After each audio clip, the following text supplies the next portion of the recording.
I'm Robbie Ferguson, and here are the top stories from the Category 5.tv newsroom.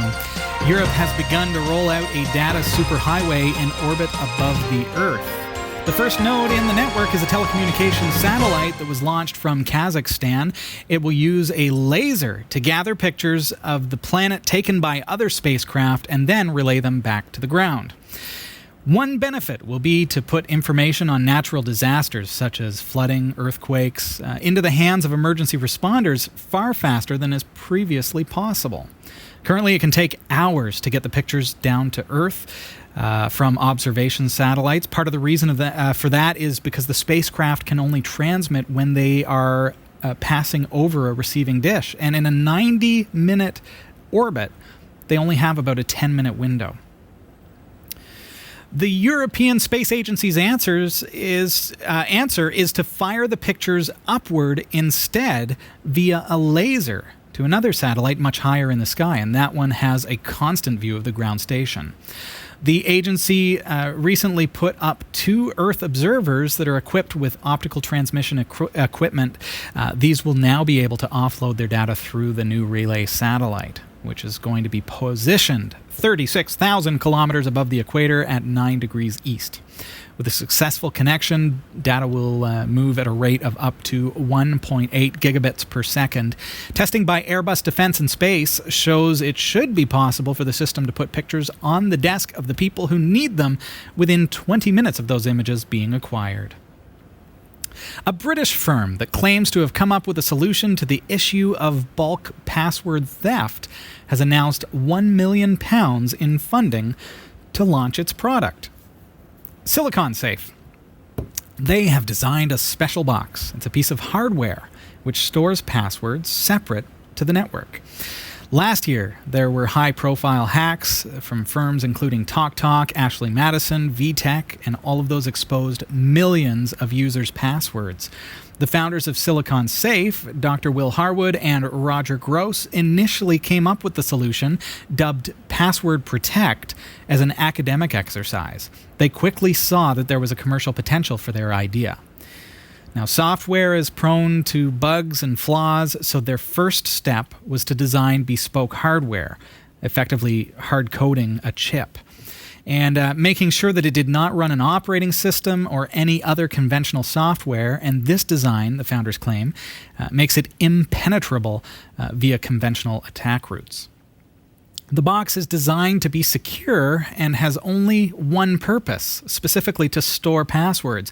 It runs on just 10,000 lines of code, far less than for a back-end database, for example, where passwords are normally stored.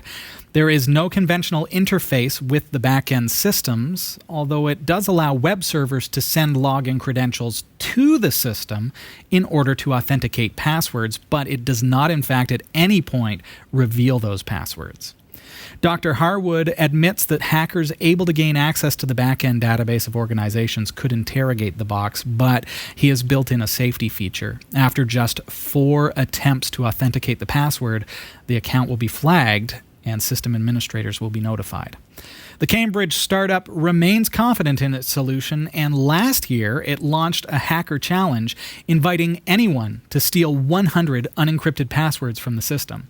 To date, over 2.5 million attempts have been made, but none have been successful. Could it be the answer? It's like an endpoint piece of hardware for passwords. Kind of cool. And just to kind of understand how that could work, so how does it work, right? So when you create a password, you are sending your password to that box. And so now you've got an account, and the password says, okay, we've got Robbie's account. So next time I go to log in, my computer then again sends my password to that box in a secure way. The box now responds with a yes or no. It doesn't ever send back my password, so for somebody to exploit that, I mean, what could they possibly get? Because it's not responding with my password. It's not saying, oh yeah, your password is 1234. No, it's saying yay or nay. Is the one that you entered correct? So sounds like it could be pretty viable. Could be a good idea. We'll see. All right, a meeting of EU data watchdogs is set to have wide-ranging ramifications for the way businesses handle data. The EU forbids its citizens' personal data from being sent to places that don't guarantee adequate privacy protections. In order to avoid this restriction bogging down transfers to the U.S., it was decided that American firms could self-certify that information sent to their data centers so that it would be to confirm, or at least to ensure or say that that data would be properly protected.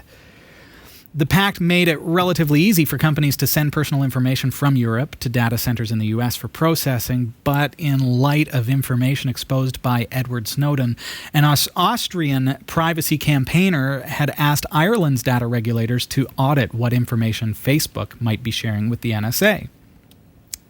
Well, it declined, citing safe harbor, but the matter was referred to the European Court of Justice.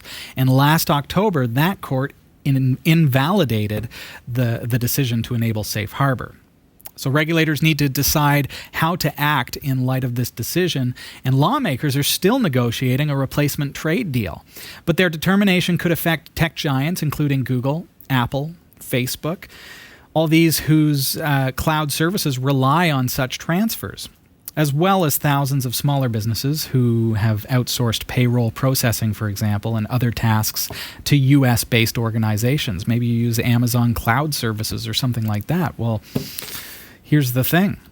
The data protection authorities are expected to make their views known tomorrow at the end of a 2-day event, which is actually already underway. All right, more than 40 miles of roads in Coventry will be equipped with technology to aid autonomous vehicles, the government has announced. It's one of 8 projects aiming to develop driverless car technologies, which will receive a share of £20 million from the government's £100 million Intelligent Mobility Fund. Another of the projects will focus on driverless shuttles for the visually impaired. Now, that makes sense to me. So, if you can't see and you still need to get around, kind of cool to have autonomous vehicles for that purpose. Autonomous vehicles are already being tested in a number of areas in the UK. Professor Paul Newman from the University of Oxford co-founded driverless car research company Oxbotica. Sounds like a bad guy. Oxbotica. Watch out for Oxbotica. All right, they are going to receive some of the new funding, but he says it's part of the strategy that the UK is unfolding to support the future of transport. The funding would support the testing and development of software for self-driving vehicles, and it's all about vehicles knowing where they are and what's around them. Big thanks this week to Roy W. Nash and our community of viewers for submitting stories to the Category 5 TV Newsroom. If you've found a news story that you'd like to send, please email newsroom@category5.tv. For all your tech news with a slight Linux bias, visit the Category5.tv newsroom at newsroom.category5.tv. For the Category5.tv Newsroom, I'm Robbie Ferguson.